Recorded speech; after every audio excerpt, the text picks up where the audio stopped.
할렐루야. 오늘도 우리에게 생명과 은혜를 베푸신 하나님 앞에 감사하며 예배합니다. 함께 기도하시겠습니다. 하나님 아버지, 오늘도 우리에게 생명과 호흡을 주셔서 감사합니다.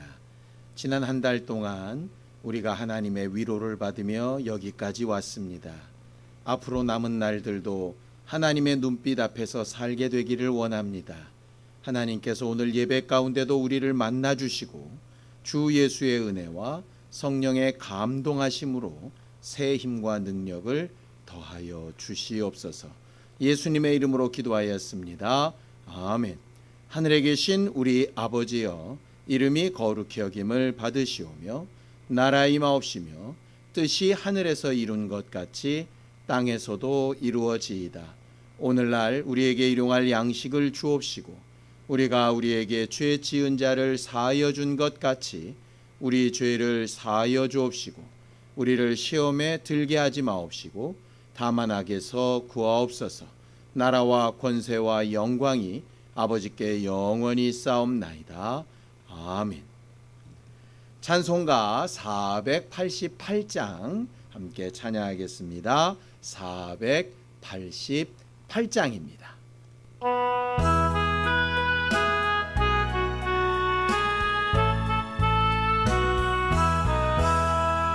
이 몸의 소망 무언가 우리 주 예수뿐일세. 우리 주 예수밖에는 믿으리 아주 없도다. 주 나의 반석이시니 그 위에 내가 서리라. 그 위에 내가 서리라. 무섭게 바람 부는 밤 물결이 높이 설렐 때 우리 주 크신 은혜에 소망에 닻을 주리라. 주 나의 반석이시니 그 위에 내가 서리라. 그 위에 내가 서리라. 세상에 믿던 모든 것 끊어질 그날 되어도 구주의 언약 미사와 내 소망 더욱 크리라. 주 나의 반석이시니 그 위에 내가 서리라. 그 위에 내가 서리라. 바라던 천국 올라가 하나님 앞에 배울 때 구주의 의를 힘입어 어여시 바로 서리라. 주 나의 반석이시니 그 위에 내가 서리라. 그 위에 내가 서리라.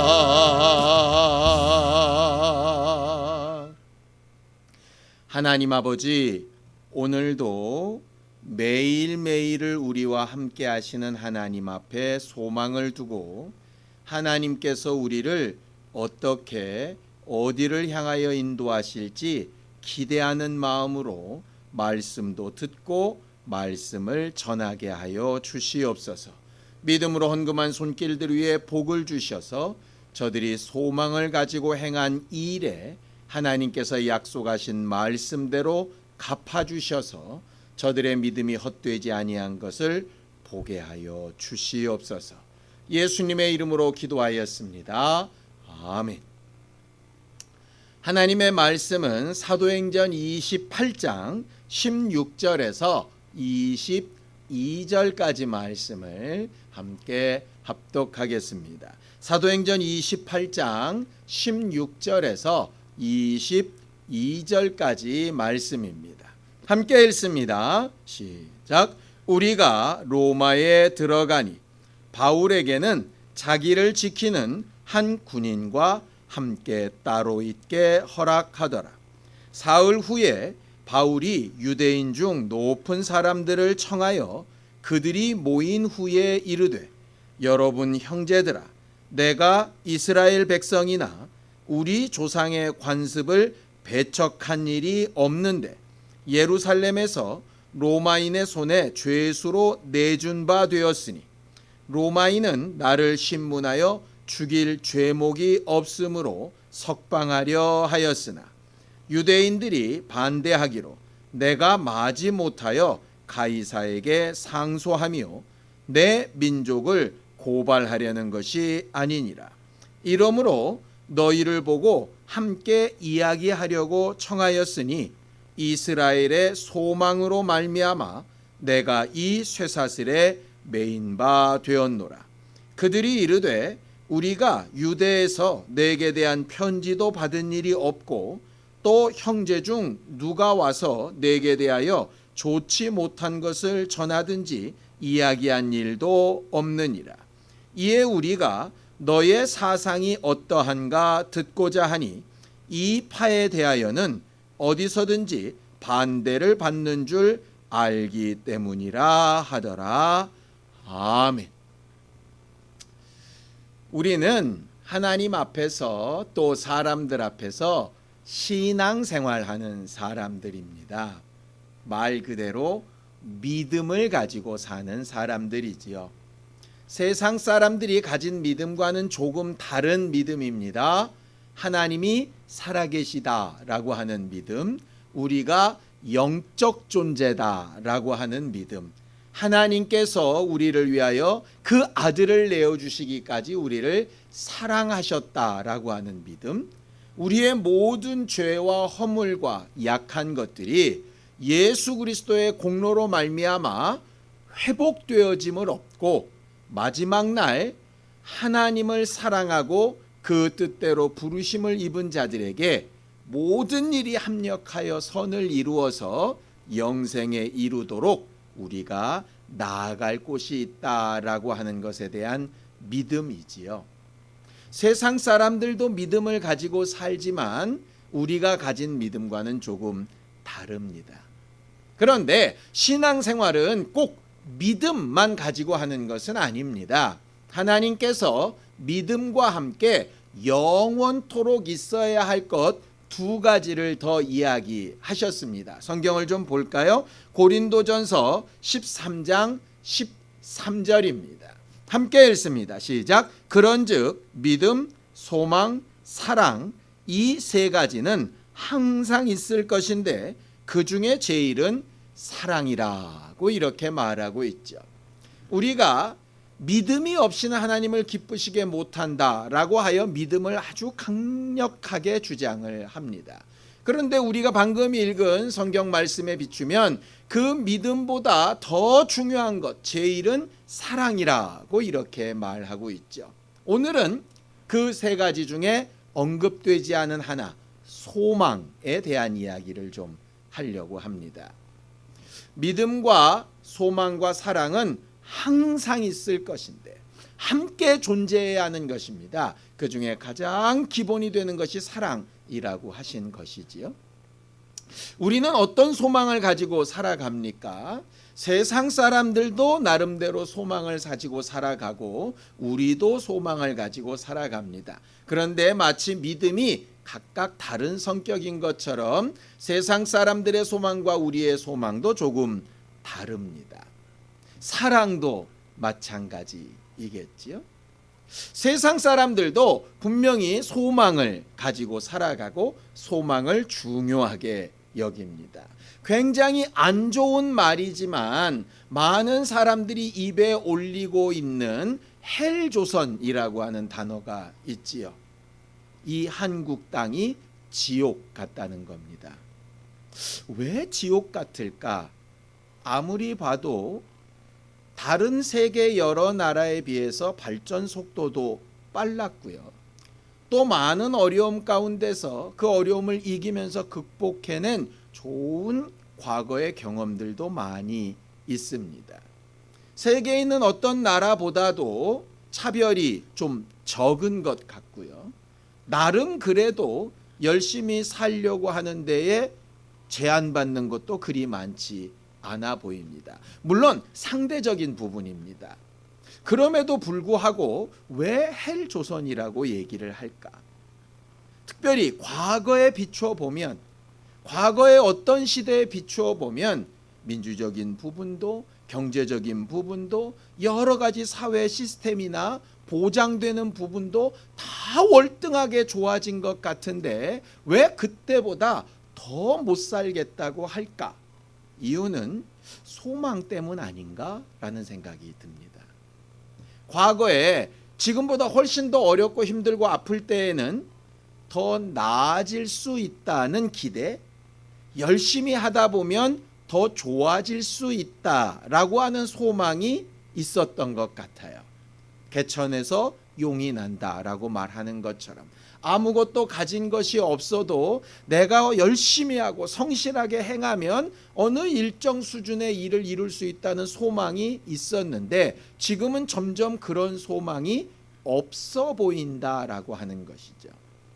아무리 돈을 모아도 집을 살 가능성이 없어 보이고 아무리 애를 쓰고 공부를 해도 괜찮은 직장에 들어갈 가능성이 없어 보이고 아무리 내 자신의 여러 스펙들을 단련을 해도 내가 하고 싶은 일을 하면서 살아갈 수 있는 가능성이 안 보인다라고 하는 거죠. 그런 것을 설명을 듣다 보면 지옥이라고 하는 것이 지금 당장 어렵고 힘들고 괴롭고 아픈 것도 지옥이지만 가장 큰 지옥은 소망이 없는 것인가 보다 라고 하는 생각이 들었습니다. 앞으로 잘 될 기대가 없으면 낙심하게 되는 거죠.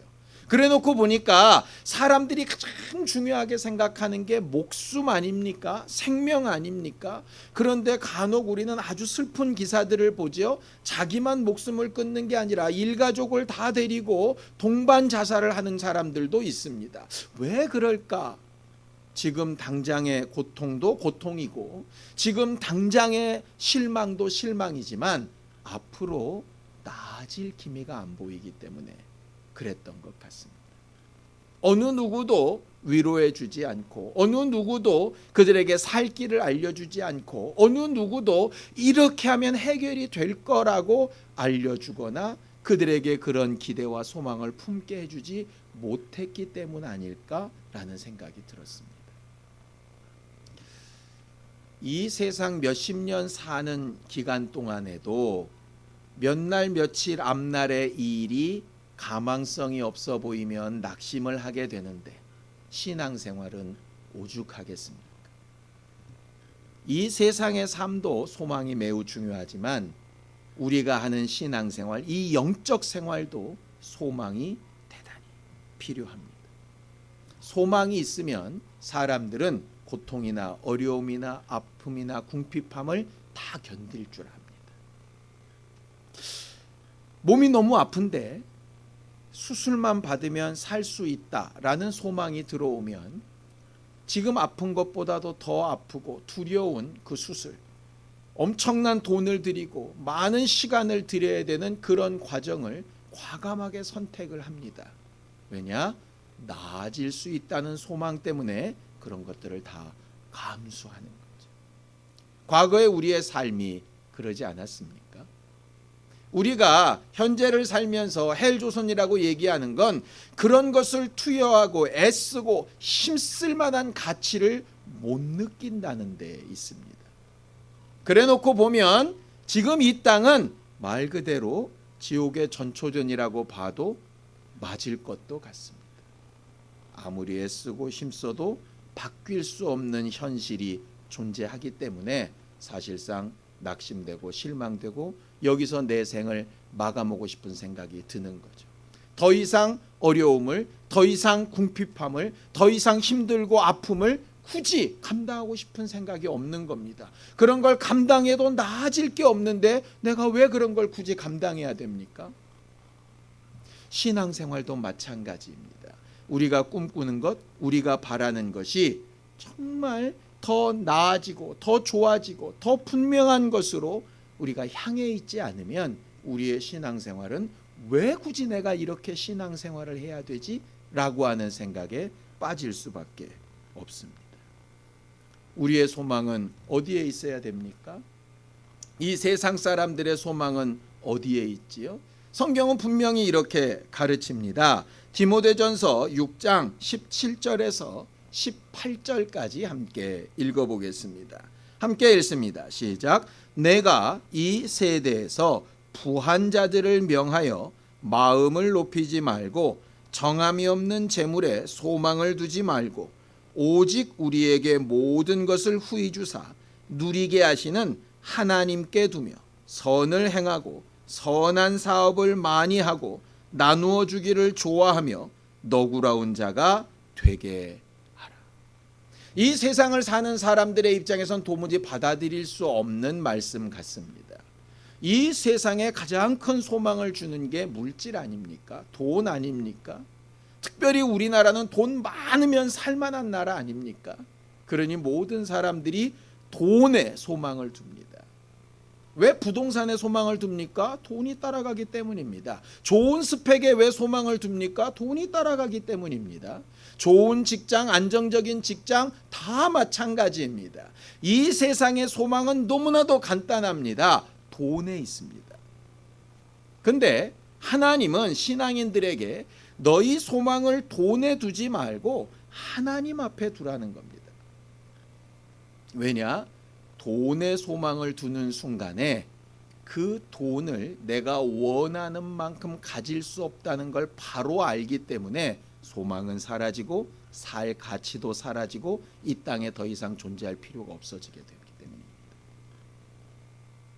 말세가 되어 돈을 사랑하고 자신을 사랑하다 보니 자기의 아프고 힘들고 어려움을 겪으면서 더 나은 것을 소망하려고 하는 것을 포기하게 되고, 그렇게 되면 이 세상은 굳이 어렵게 살 필요가 없는 곳이 되어버리고 마는 것이죠. 우리가 신앙생활 왜 합니까?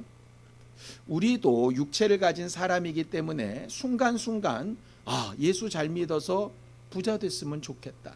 예수 잘 믿어서 몸이 건강했으면 좋겠다.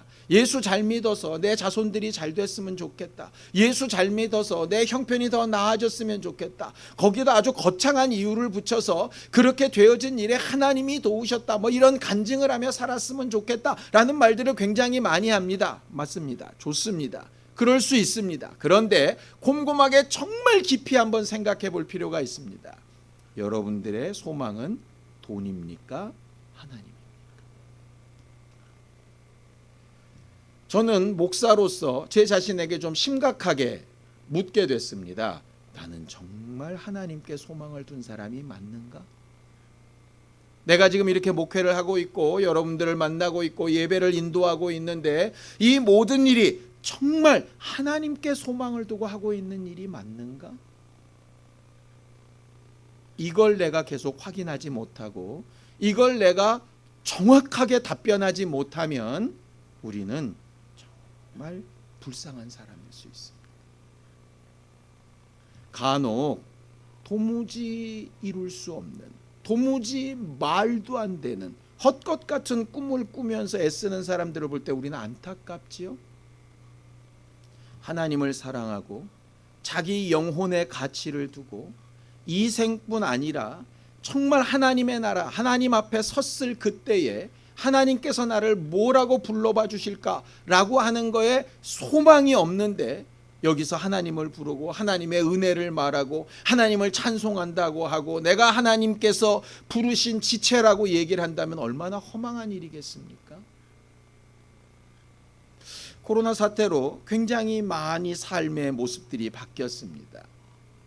과거에 그냥 겉모습으로 신앙인인 체 하면서 사는 삶들이 다 무너져 내리고 있지요. 과연 우리는 우리의 믿음, 우리의 신앙을 뭘로 하나님 앞에 보여야 될까? 좀 심각한 생각이 들 만큼 그렇습니다. 과거 같으면 교회 활동을 하고 봉사 활동을 하고 모임을 하고 이러면서 내 믿음을 보이는 것 같은데 지금은 그런 것들이 전혀 없지요. 과연 우리는 하나님 앞에 뭘 가지고 믿음이라고 내놓고 뭘 가지고 하나님을 사랑한다고 얘기하겠습니까? 저는 오늘 성경 가운데서 하나님께서 우리에게 보고 확인하고 싶으신 것은 너희의 소망이 과연 진짜 어디에 있는가 라고 하는 것에 질문하시고 우리에게 답을 드리려고 하시는 것 같습니다. 7월 한 달 동안 성령의 위로를 받으면서 살자라고 했는데 어떨 경우에 하나님의 위로를 받을 수 있을까? 하나님께서 우리를 보시면서 너 지금 잘 살고 있는 거야. 네가 가고 있는 그 방향이 맞는 거야. 네가 가진 그 마음이 옳은 거야. 내가 맞아 너 같은 사람을 원하고 있었어 라고 말씀해 주실 때 위로가 되는 거 아니겠습니까? 상황은 여전히 어렵고 마음은 여전히 갈갈이 찢기는 것 같고 여러 가지 상황이 내 눈앞에 잘 좋아 보이지 않을지라도 내 소망이 이 땅이 아니라 하나님 앞에 당장 있을 몇몇의 일이 아니라 정말 하나님께서 내게 약속하신 것 앞에 진짜 있다면 하나님께서 그 부분을 칭찬하실 때 내가 위로받지 않겠습니까? 오늘 사도 바울 이야기를 통해서 사도 바울이 그 어렵고 험난한 선교 활동을 할 수 있었던 이유에 대해서 분명히 밝히고 말하고 있는데 우리도 똑같은 말을 하나님 앞에서 또 다른 사람들 앞에서 고백할 수 있었으면 좋겠습니다. 이 어려운 시대에 왜 그렇게 예수 찾냐고, 이 어려운 시대에 왜 그렇게 신앙생활을 놓지 못하냐고, 그냥 육체를 위해서 먹고 사는 일에 온 힘을 기울여도 잘 먹고 살까 말까 고민 안 되는 이런 시기에 과연 하나님 앞에 시간을 드리고 물질을 드리고 마음을 드리고 하는 이런 것들이 과연 무슨 소용이 있는 거냐고 라고 말할 때 나는 이 부분에 분명한 소망이 있다 라고 얘기할 수 있는 사람이었으면 좋겠습니다. 꿈이 있는 아이들은 인생을 선택하는 게 분명히 다릅니다. 연예인으로 지망하는 학생들을 많이 좋아하지는 않지만 정말 유명해지고 잘하는 연예인들 가운데 정말 어린 나이에 자기의 꿈을 분명하게 두고 부모도 자기를 이해해 주지 못할 때 자기의 인생을 거기에 투자를 해서 자기의 삶을 만들어간 사람들의 이야기들을 간혹 들을 때가 있습니다. 소망이 그들을 그렇게 만든 것이죠.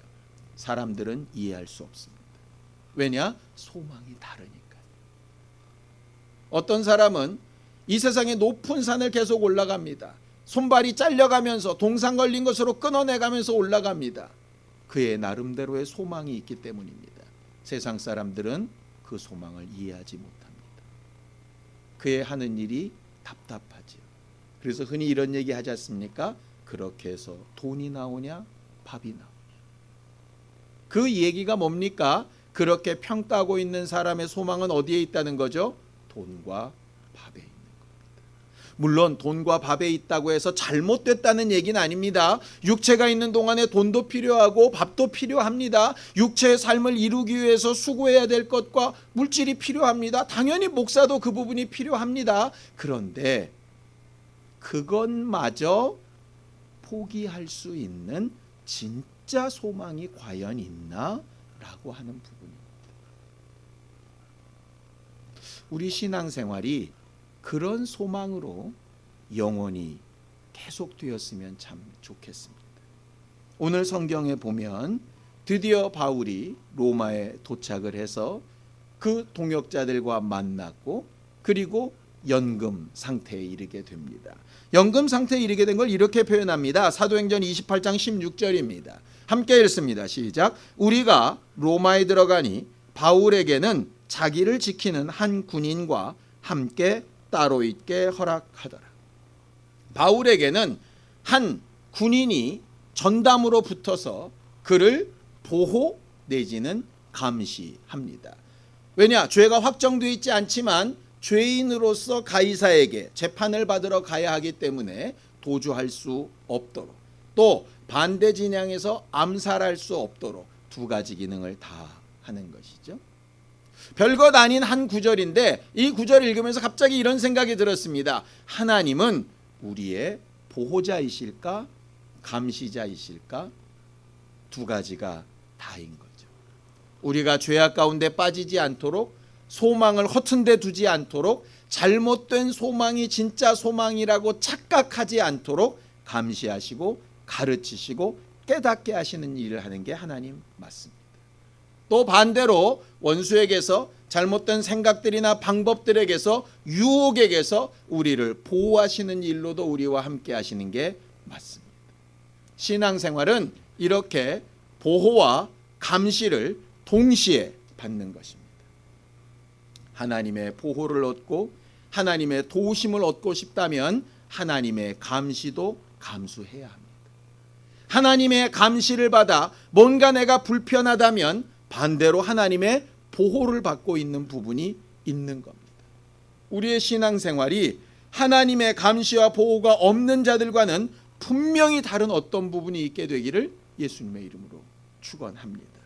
그 바울이 유대인의 높은 사람들을 초청해서 자기를 항변하기 시작합니다. 왜 이런 일이 있었을까 생각을 해봤더니 이런 생각이 드는 겁니다. 로마에 있는 유대인들의 입장에서 갑자기 본토에서 온 유대인인 바울이 가이사에게 뭔가를 상소를 한답니다. 가이사는 사실은 유대인들을 핍박하는 사람들이었습니다.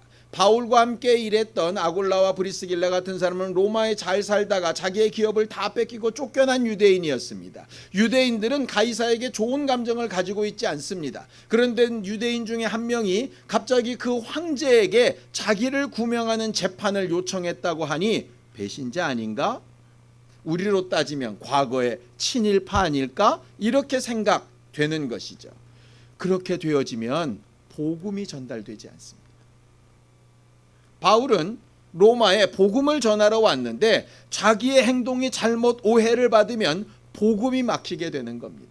자기가 오해받는 건 괜찮은데 복음이 막히는 겁니다. 자기의 의도가 곡해되는 건 뭐 그럴 수 있는데 복음이 막히는 겁니다. 그래서 복음이 막히지 않기 위해서 자기에 대한 오해를 풀기 위해서 그들을 초청하는 거죠. 그러면서 이렇게 얘기합니다. 사도행전 28장 18절에서 20절입니다.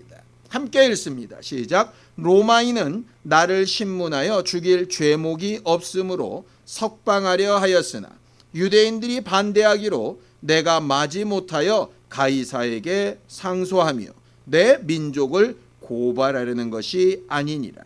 이러므로 너희를 보고 함께 이야기하려고 청하였으니 이스라엘의 소망으로 말미암아 내가 이 쇠사슬에 매인 바 되었노라.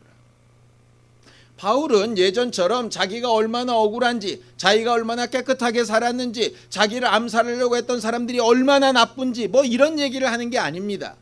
너희들이 충분히 오해할 수 있는 그런 이유로 내가 상소를 한 게 아니다라고 하는 것이죠. 이스라엘 민족을 잘못되게 하려고, 남을 비난하려고, 남이 잘못했다고 말하고 상대적으로 내가 의롭다는 말을 하려고 재판을 하려고 하는 게 아니라는 겁니다.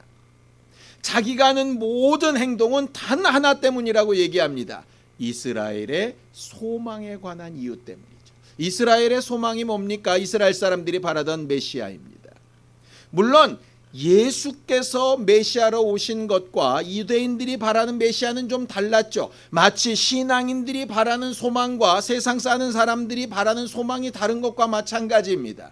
유대인들의 소망은 로마 황제를 무너뜨리고 이스라엘에 다시 한번 다윗 왕조와 같은 왕국이 영화를 얻는 것이 바로 그들이 생각하는 이스라엘의 소망이었습니다. 그러나 하나님의 소망은 그런 소망이 아니었죠. 예수께서 그들의 죄와 세상 임금인 마귀를 멸하시고 그들의 영혼과 그들의 영생하는 삶을 온전히 회복시켜주는 것이 바로 이스라엘의 소망 아니었습니까? 바울이 쇠사슬에 매이고 채찍에 맞고 재판을 당하고 풍랑을 만나고 오해를 받고 암살의 위협을 당하면서 온갖 수고와 고초를 당하는 이유는 단 하나 때문입니다. 이스라엘의 소망 때문입니다. 하나님이 주시려고 하는 소망 때문입니다. 신앙생활 그것 때문에 하는 겁니다. 우리들이 시간을 내어 예배하는 것도, 물질을 들여 헌금하는 것도, 마음을 써서 다른 이들을 돌아보는 것도, 나를 위하여 써야 될 것들을 남들을 위하여 나누는 것도 다 한 가지 이유 때문입니다. 나를 드러내거나 내 의를 나타내거나 내가 그들보다 낫다는 것을 증명하기 위해서가 아니고 하나님이 내게 주시고자 하는 그 소망 때문입니다. 하나님 앞에 서게 되는 그날에 하나님께서 내가 행한 일들을 다 기억하시고 나를 감시하시고 보호하셨던 그 하나님이 나에게 가장 아름답고 좋은 것으로 갚아주실 거라는 거죠. 그리고 그것은 어느 누구도 빼앗아갈 수 없고 사라지지도 않는 영원한 것이 될 거라고 약속하신 것입니다. 성경은 분명히 우리에게 이렇게 얘기합니다. 베드로전서 3장 15절에서 16절입니다. 함께 읽습니다. 시작. 너희 마음에 그리스도를 주로 삼아 거룩하게 하고 너희 속에 있는 소망에 관한 이유를 묻는 자에게는 대답할 것을 항상 준비하되 온유와 두려움으로 하고 선한 양심을 가지라. 이는 그리스도 안에 있는 너희의 선행을 욕하는 자들로 그 비방하는 일에 부끄러움을 당하게 하려 함이라 그랬습니다. 신앙인들이 가져야 될 가장 강력한 자격이 뭐냐 하면 우리에게 소망에 관한 이유를 묻는 자들에게 말할 것이 있어야 한다는 겁니다. 너는 왜 예수 믿는가? 너는 왜 교회 다니는가? 왜 그렇게 예배를 중요하게 생각하는가? 왜 하나님의 말씀대로 살려고 하는가? 왜 그렇게 기도하는가? 너희 자녀까지 왜 그리스도인을 만들려고 하는가? 라고 하는 말에 분명히 대답할 것이 있어야 한다는 겁니다. 이 땅에서 잘 되고 이 땅에서 부자가 되고 이 땅에서 높은 사람이 되고 하는 일들을 위해서 사람들은 빚을 내서라도 학원에 보내고 학군을 옮기기 위해서 이사를 가고 뭐 여러 가지 일들을 합니다. 그들이 이유가 있죠. 우리는 신앙생활하는 이유가 뭡니까? 그리고 그 이유가 분명하다면 그 이유에 합당하게 살고 있습니까? 그게 우리가 우리 자신을 봐야 하는 겁니다. 많은 사람들이 예수 그리스도를 이해하지 못했습니다. 저렇게 능력도 많고 이적도 많이 나타내며 저렇게 말씀도 잘 전하는 자가 왜 자신을 드러내지 아니하고 자꾸 피하여 도망다니고 결국은 저렇게 십자가에 달려 죽는가? 그들이 가진 소망과 예수가 가진 소망이 달랐기 때문입니다. 예수의 제자들도 마찬가지죠. 성령을 받고 방언을 말하고 이적을 나타내고 수많은 역사들을 이루었습니다. 그러면서도 순교의 자리를 피하지 않고 다 죽어갑니다. 세상 사람들은 이해할 수가 없습니다. 왜냐? 소망이 다르기 때문입니다. 우리는 과연 예수 믿지 아니하는 다른 사람들과 이 어려운 사회생활을 하는 이 질병이 창궐하는 이 시대에 우리는 전혀 다른 소망을 가지고 살고 있는 게 맞습니까? 저는 여러분들이 그렇게 소망을 가지고 사는 사람들이었으면 좋겠습니다. 소망이 뭔지 잘 모르겠다면 알려고 했으면 좋겠습니다.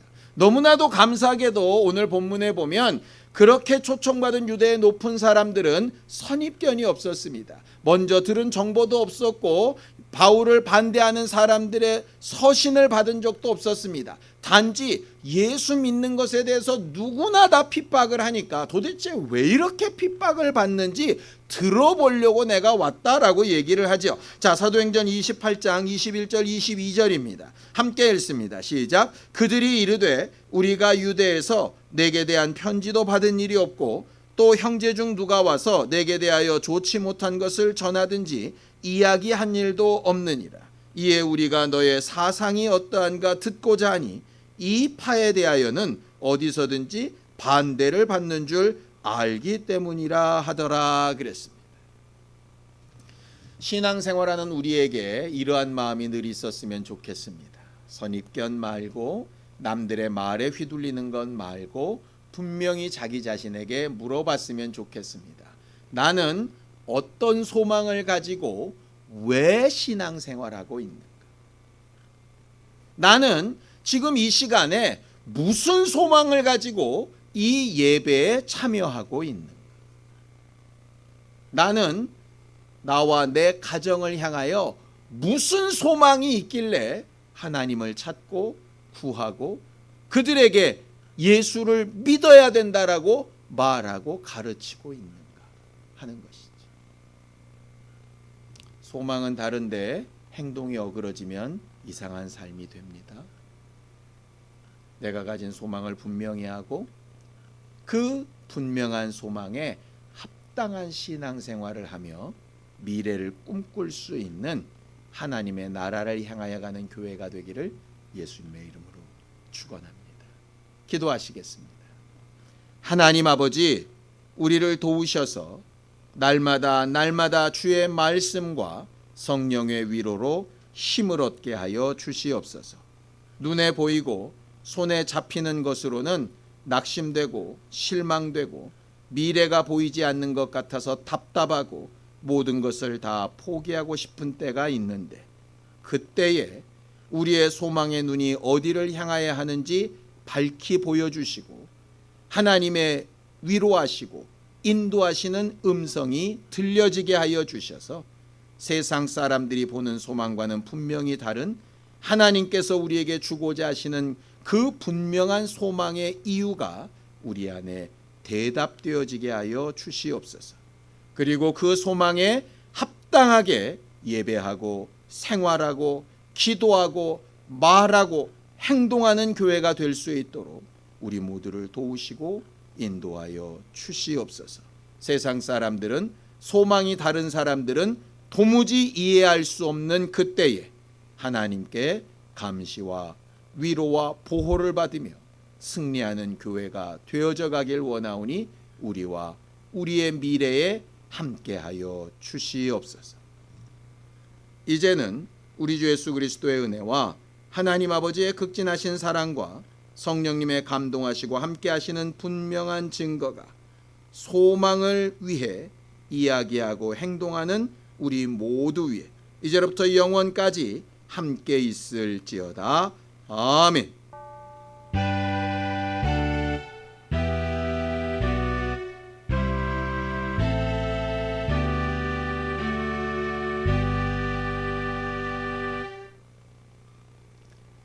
하나님 앞에 분명한 소망이 있는 우리 모두가 되기를 바랍니다. 감사합니다.